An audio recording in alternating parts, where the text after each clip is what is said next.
네, 안녕하세요. 경제 아나운서의 개념 있는 토크쇼 경계톡 시작합니다. 저는 오늘 진행을 맡은 이가은이고요.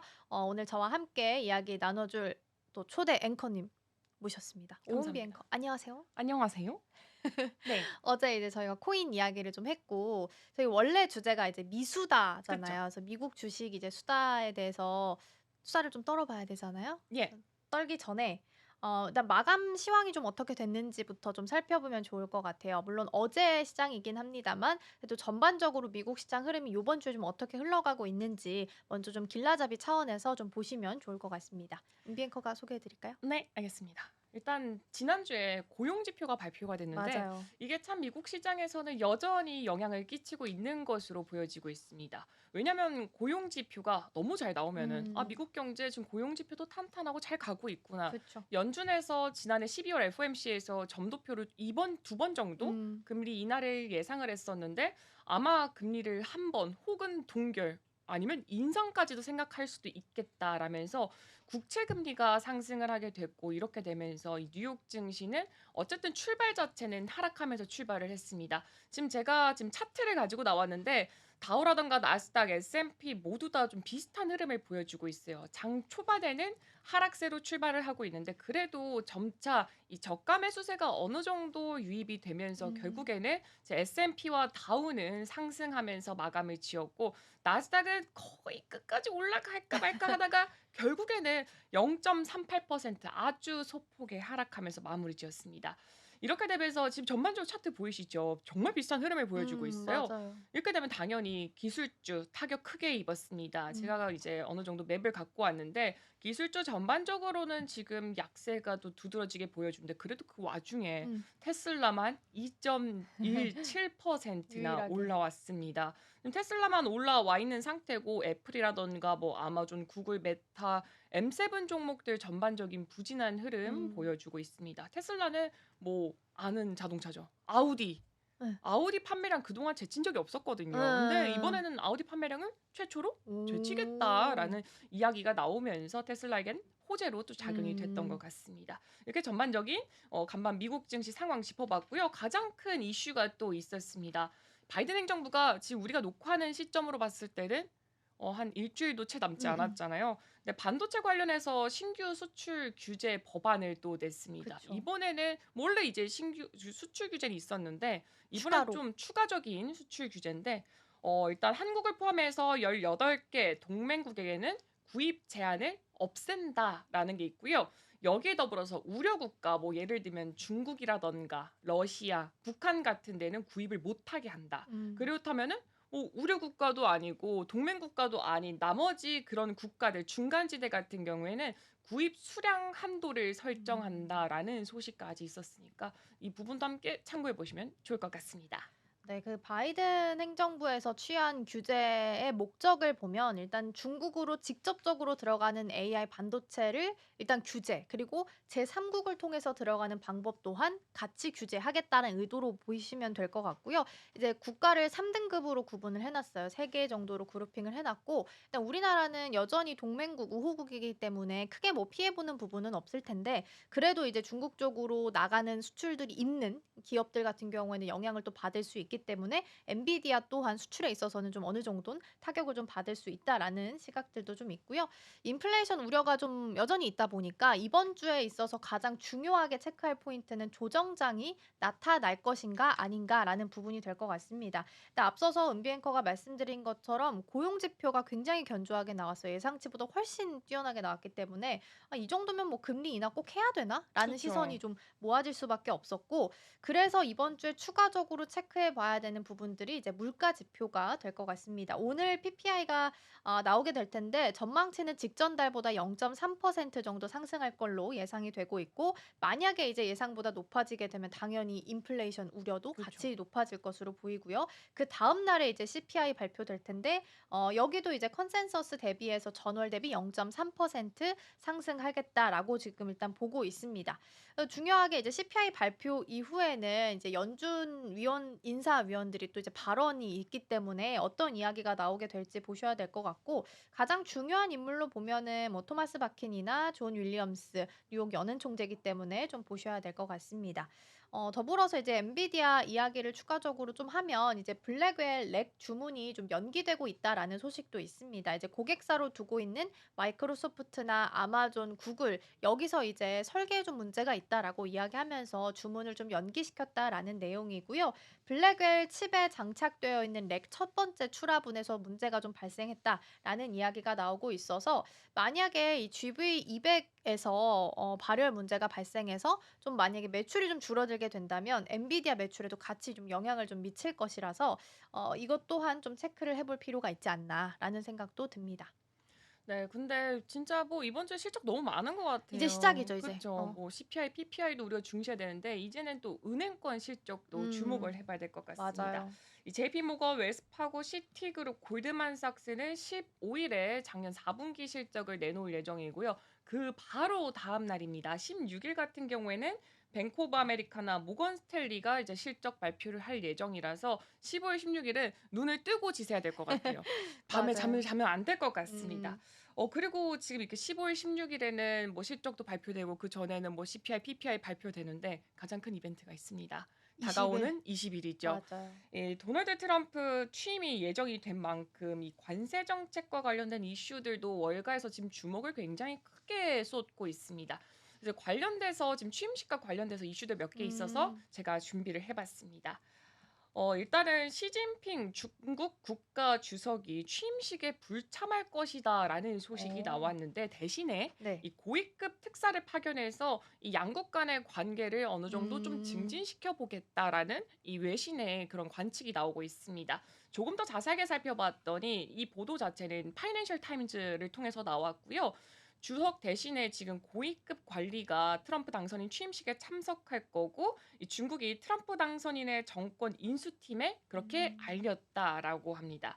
일단 지난달에 트럼프 당선인 측은 취임식에 이 시진핑 주석을 초대한 바가 있었습니다. 근데 미국 대통령 취임식에 다른 나라 국가 원수를 초청한 것은 좀 이례적인 일이라고 해요.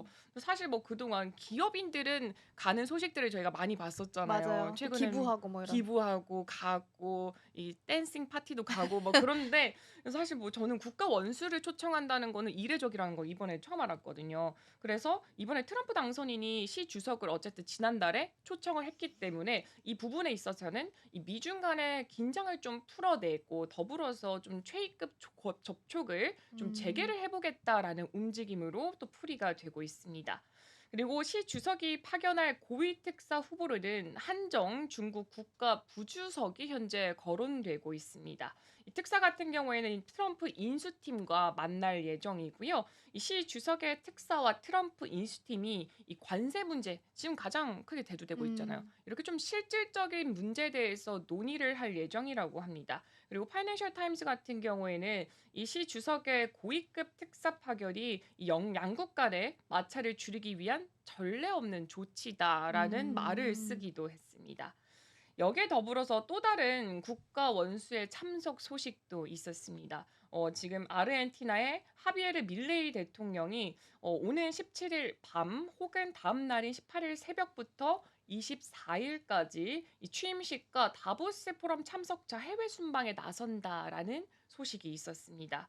시 주석을 비롯해서 이 대부분 정상들은 취임식 초청에 좀 불참을 하겠다라는 소식을 음. 들렸는데 이 아르헨티나 대통령인 같은 경우에는 좀 다른 행보를 보여주고 있습니다. 근데 이 지금 밀레이 대통령 같은 경우에는 아르헨티나의 트럼프라고 불리고 아. 있거든요. 되게 좋아한대요, 트럼프를. 우호적인 관계겠네요. 뭐 아직까지는 뭐 관계를 많이 쌓지는 못한 것으로 보이는데 쌓으려고 그러니까 노력을 성향이 해요. 비슷하구나. 네. 되게 그쵸. 좋아한대요. 그래서 자세히 또 일화가 있어요. 음. 밀레 대통령이 이 대선 후보 시절부터 트럼프 당선인에 대해서 이게 존경심을 좀 표현을 많이 했다고 합니다. 음. 그리고 작년 2 월에 실제로 만났어요. 미국의 보수 정치 행동 회의에서 트럼프 당선인을 딱 1분 정도 마주쳤대요. 어. 마주쳐서 "다음에는 우리 대통령으로 만나자." 라면서 이런 이야기를 나누면서 트럼프가 어. 차기 대선에서 꼭 대통령이 되면 좋겠다라는 작은 음. 마음을 내포를 한 거죠. 그렇게 됐고 또 올해쯤 봤더니 이 밀레이 정부 쪽에서도 어쩔 수 없이 트럼프와는 좀 우호적인 관계를 가져가야 되는 이유 그쵸. 중에 하나가 올해 봤더니 22억 달러 하나로 치면은 32조 원 정도의 이 음. 외채와 이자를 상환해야 합니다. 그래서 IMF로부터 새로운 차관 도입까지 현재 모색을 하고 있기 때문에 이 트럼프와 밀레이의 유대 관계가 IMF의 협상과 있어서는 어느 정도 좀 음. 점진적인 개선이 되지 않을까라는 기대감까지 있다고 합니다. 그러니까 서로 어쨌든 원하는 부분이 좀 있기 때문에 그쵸? 어느 정도 우호적인 관계를 맺으면서 가야 될 수밖에 없는 상황이지 않나라는 생각이 좀 들고 트럼프 대통령 당선인은 이제 두 번째로 취임식을 하게 될 텐데 이제 이번에는 그러면 바이든 이제 대통령 취임식과 어떤 부분이 좀 달라질까라는 부분에 대해서도 좀 살펴보겠습니다. 원래 이제 역대 대통령이 내각 후보 지명서, 각서, 포고문, 행정명령 여러 개 등등의 서명을 좀 했었는데 트럼프 당선인은 취임한 그 첫날부터 여러 가지 행정명령에 서명할 거다라고 이미 공약을 좀 밝힌 바가 있기 때문에 그렇게 좀 진행이 될 것으로 보이고요. 서명식 이후에는 의사당에서 취임 오찬도 예정이 되어 있다라고 합니다. 그 오찬이 끝나면 트럼프 당선인이 군의 사열을 받게 되는데 이게 이제 군 통수권자가 바뀌었다라는 의미 있는 음. 행사다라고 하고요. 이어서 뭐 축하 행진이나 무도회가 진행되는데 4년 전에는 사실 코로나19가 너무 좀 심각했었기 때문에 바이든 대통령 취임식 때는 굉장히 많은 걸 좀 축소를 시켰었는데 이번에는 그걸 좀 다시 돌려서 전통적인 방법으로 취임식을 좀 진행하겠다라는 소식도 같이 좀 전해지기도 했습니다. 그래서 요번 1월 20일이죠. 사실 이제 한 6일 정도 남았나요? 이제 일주일도 채 안 남았기 네. 때문에 관련해서 움직임 좀 어떻게 보이는지 관련 주들의 흐름도 같이 좀 보시면 좋지 않을까 싶습니다. 지금 미국과 이제 아르헨티나 대통령에 대해서 이야기를 좀 나눠봤었는데 이번엔 시선을 좀 캐나다로 같이 좀 옮겨볼까 음. 합니다. 이제 사임을 앞두고 있는 트리드 캐나다 총리가 도널드 트럼프 미국 대통령 당선인의 관세 위협에 대해서 우리도 보복 조치를 하겠다라고 이제 맞불전을 내놓았다라는 내용이라서 좀 보도록 하겠습니다. 미국 그 방송 하나에 출연을 해서 미국의 새 정부와 무역 전쟁을 하려는 건 아니다라고 이야기를 하긴 했지만 미국이 캐나다 제품에 만약에 관세를 부과하게 된다면 보복에 나설 수밖에 없다. 그러니까 뭐 참지 않겠다라는 어머나. 정도로 해석을 할 수 있지 않나 싶습니다. 그래서 지난번에 일기 때 그렇게 했듯이 필요로 한다면 만약에 캐나다 물품에 대해서 관세를 부과한다면 우리도 이제 맞불 대응을 할 준비는 음. 이미 되어 있다. 왜냐하면 일기를 겪었었기 때문에 그쵸. 이미 되어 있다라고 이야기를 좀 했었고요. 앞서서 이제 트럼프 당선인은 작년 11월이었던 것 같아요. 마약과 범죄자들이 캐나다랑 그 멕시코 국경을 통해서 자꾸 미국에 유입된다. 그러니까 이거 똑바로 문제 해결하지 않으면 25% 관세 부과하겠다라고 이야기를 한 바가 있습니다. 거기서부터 지금 시작이 됐다라고 음. 보시면 될 것 같고요. 캐나다의 2023년 기준으로 봤을 때 대미 수출액이 5,927억 캐나다 달러라서 한화로 약 605조 원, 그리고 음. 전체 수출액의 4분의 3 이상을 차지한다라고 합니다. 그래서 캐나다 입장에서도 미국을 포기할 수 없는 시장 중에 하나로 둘 수밖에 없는 상황이고요. 캐나다 정부는 일기 행정부 때 미국이 캐나다산 철강이나 알루미늄에 대해서 관세를 부과했을 때 반대로 가전제품이나 버번 위스키 이런 미국산 제품들에다가 보복성으로 이제 관세를 부과를 한 바가 있고요. 앞으로 이제 어떤 제품에 대해서 관세를 혹시라도 이런 사태가 생기면 어떤 제품에 이제 관세를 물릴지 이런 목록들도 좀 보고 있다라는 소식도 전해지고 있습니다. 그래서 1월 10일 기준 보도를 봤을 때는 지금 10일 기준이긴 합니다만 미국산 품목 중에 철강이나 가구, 오렌지 주스, 위스키, 사료 등 이렇게 수십 개 정도 검토 중인 것으로 알려져 있고요. 또 캐나다는 미국으로 수출하는 에너지 제품 여기에도 같이 세금을 부과하겠다라는 이야기도 같이 전해지기도 했습니다. 관세를 꽤나 맞불이죠, 이제. 맞불인데요. 예. 정말 다양해요. 뭐 음. 오렌지 주스, 위스키까지 있으니까는 그니까요. 꽤나 이 미국인들 입장에서 좋아하는 제품들이 꽤나 많이 들어가 있는 것 같습니다. 네. 근데 트리도 총리도 좀 기분이 나쁠 만한 것 같아요. 그래서 음. 그 관련된 걸 제가 좀 말씀을 드리자면은 트리도 총리가 이 캐나다를 미국의 51번째 주로 만들 수 있다는 맞아요. 이 트럼프 당선인의 주장에 대해서 이 좀 기분이 나빴던 것 같고 이 말에 대해서는 협상 전술일 뿐 가능성이 없다라는 이야기를 또 하기도 했습니다. 또 트리도는 이 유능한 협상가인 그가 이제 상대방의 평정심을 잃게 만들고 싶어 한다라는 것을 음. 나는 잘 알고 있다라고 말을 했고요. 미국의 51번째 주가 되는 그런 일은 절대 없을 것이다라는 말을 했습니다. 근데 뭐 제가 느끼기에는 되게 기분이 많이 나빴을 것 근데 같아요. 사진으로 봐도 그렇지 않아요? 맞아. 지금 찌릿찌릿하면서 "그런 말 함부로 하지 마." 약간 이런 예 맞아요. 느낌이거든요. 왜냐면은 제가 이제 진짜 물어봤어요. 캐나다에 사는 친구? 주민들하고 미국 어. 주민들한테 어. 물어봤는데 미국은 워낙 프라이드가 강한 국가고 캐나다는 그 제3 자국에서 봤을 때는 미국과 너무 붙어 있고 또 미국과의 교역이 상당히 많이 활발하고. 차지하기 때문에 미국의 51번째 주 이게 되게 기분이 너무 나쁘대요. 음. 그러니까 트루도 총리 입장에서도 '우리 자국민들이 기분 나쁜데 너네 관세 가만 안 둘 거야.' 이렇게 될 수도 있을 거다라는 저만의 생각이 있었고요. 이 야권 연합의 내각 불신임으로 총리직을 위협받았던 게 바로 이 트루도 총리입니다. 그래서 앞서서 지난 6일 집권 자유당이 자신의 후임자를 정하는 대로 이 당 대표직과 총리직에서 즉시 사임할 음. 계획이다라고 밝힌 바가 있으니까 이 부분도 참고해 보시면 좋을 것 같습니다. 네, 그럼 이제 또 가장 또 핫한 이슈들 네. 다른 걸로 넘어가 보도록 하겠습니다. 그중에 하나가 양자 컴퓨터죠. 아. 양자 컴퓨터는 뭐 지난주 CES 때부터 시작을 해서 전부터 막 올랐었죠. 음. 그전부터 양자 컴퓨터는 저희가 방송에서 거의 매일 말을 했던 것 음. 같아요. 국내 주식까지도 함께 뛰어 올랐으니까. 근데 양자 컴퓨터가 한순간에 와르르. 와르르 무너지는 순간이 있었습니다. 일단 젠슨 황이 양자 컴퓨터 앞으로 향후 20년 정도 걸릴 것이다라는 이야기를 하면서 양자 컴퓨터 관련된 뭐 미국의 탑4 주가들이 그 날을 기점으로 하락세를 굉장히 크게 맞아요. 가져갔었거든요. 근데 여기에 대해서 그 대표적인 4개의 기업 중에 하나가 아이온큐입니다. 아이온큐의 공동 창업자가 어떤 말을 했어요. 그래서 그 말을 음. 제가 좀 가져와 봤는데 공동 창업자가 한국인인 거 아시나요? 몰랐어요. 한국인이에요. 그래요? 근데 네. 아이온큐를 한국인이 되게 사랑하는 주식 그쵸. 1 위에 올랐다고 하잖아요, 양자컴. 사랑하죠. 아 그래서 애국한 그런 마음이 건가? 있죠. 근데 좀 이게 작년에 사실 CTO 자리를 떠나긴 했어요. 지금은 음. 이제 교수, 듀크대 교수로만 재직을 하고 계시고요. 김정상 교수님입니다. 음. 이분이 지금 이제 얘기를 한 거를 제가 좀 말씀을 드리도록 하겠습니다. 듀크대 교수가 이 젠슨왕 엔비디아 CEO가 했던 말 한마디로 뭐 유용한 양자 컴퓨터가 나올 때까지 앞으로는 20년이 걸릴 것이다라는 발언에 대해서 좀 입장을 음. 밝혔다고 합니다.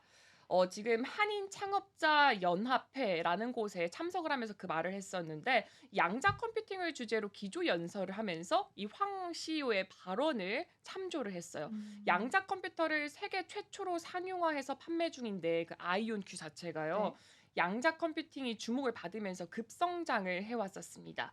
2023년, 그러니까 재작년에 1월 음. 같은 기간으로 보자면은 4달러대에 머물러 있었거든요. 근데 주가가 최근에는 50달러대까지 상승하는 모습을 보여주기도 했습니다.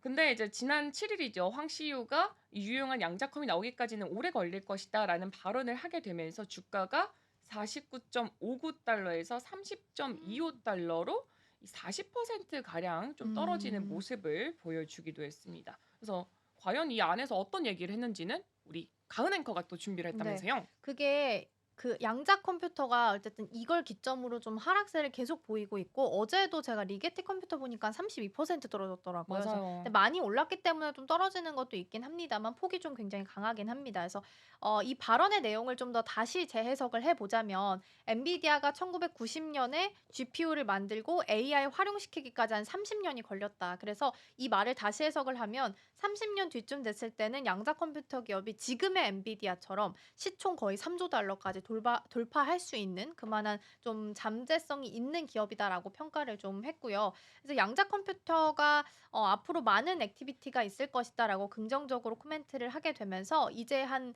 20년, 30년 정도 지나면 모든 개인이 양자 컴퓨터를 활용하는 기회가 있을 거다라고 이야기를 했습니다. 지금 우리가 이렇게 노트북 사용하는 것처럼 네. 이제는 그때 양자 컴퓨터를 사용할 수 있다라는 의미로 해석을 좀 할 수 있지 않을까 싶은데 상용화까지 시간이 많이 걸린 건 일각에서는 맞다라는 시선도 있고 또 어느 정도에서 이미 사용하고 있는데 무슨 소리냐라는 시각도 그쵸. 있어서 아직은 좀 주가는 보셔야 될 것 같고요. 미국에서 움직이는 종목들에 따라서 이제 우리 시장에서는 커플링돼서 가긴 맞아요. 하는데 이게 우리 종목들은 이게 실제적으로 양자 컴퓨터를 수혜받는 종목들이 많지는 않대요. 그래서 맞아요. 꼼꼼하게 좀 보셔야 될 것 같고 실제적으로 뭔가 나오는 걸 보고 숫자 잘 보고 실적 보고 들어가셔야 되지 않을까 싶습니다. 이번에는 애플 쪽으로 넘어가서 애플 관련된 소식 보겠습니다. 오늘 아침에 또 체크해 보니까 이제 집단 소송 관련된 내용들도 있어서 좀 보겠는데요.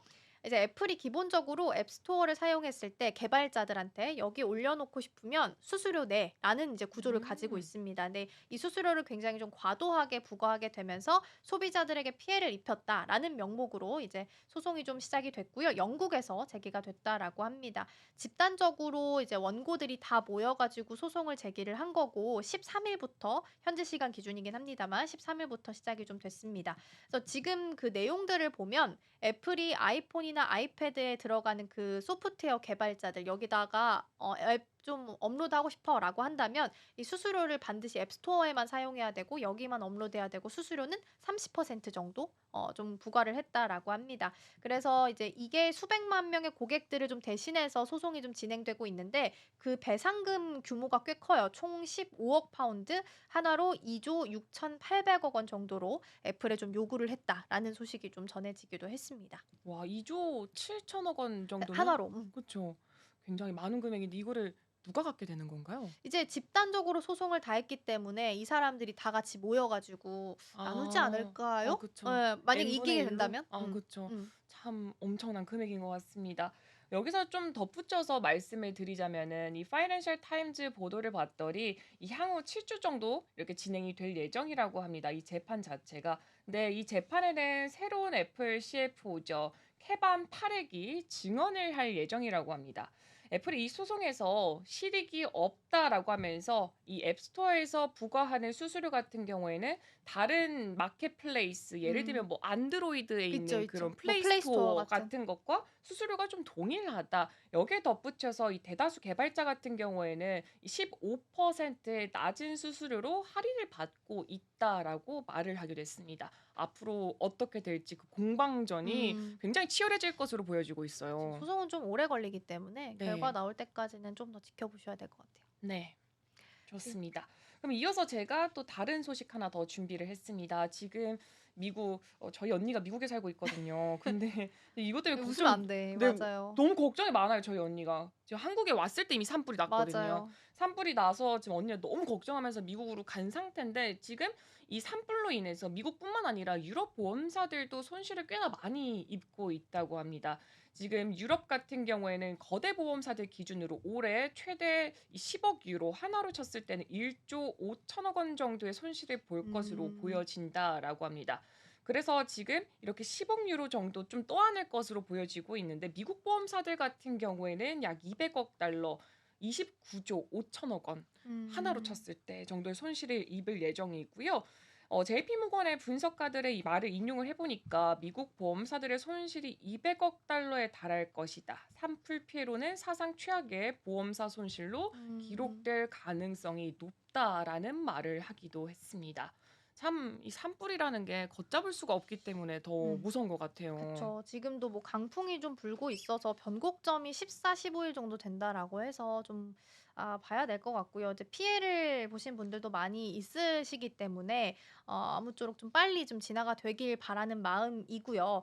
또 이제 만약에 보험사 측에서 이제 재정을 좀 마련을 해야 되니까 그렇다면 국채를 당연히 매도할 수밖에 없겠고 그렇다면 국채는 가격 하락하고 수익률 올라가게 되면서 증시에는 또 안 좋은 영향을 미칠 수가 있어서 여러 가지 경제적인 피해까지도 좀 고려를 해야 되는 사안이 아닐까라는 생각도 좀 듭니다. LA 산불 내용까지 잘 살펴봤고요. 미국 증시 관련한 뉴스들 저희가 이번 주 또 꼼꼼하게 체크를 해서 다음 주에 또 전달해 드리도록 할 테니까요. 내용들 많이 기대해 주시고요. 좋은 하루 보내셨으면 좋겠습니다. 오늘 하루도 시청해 주셔서 고맙습니다.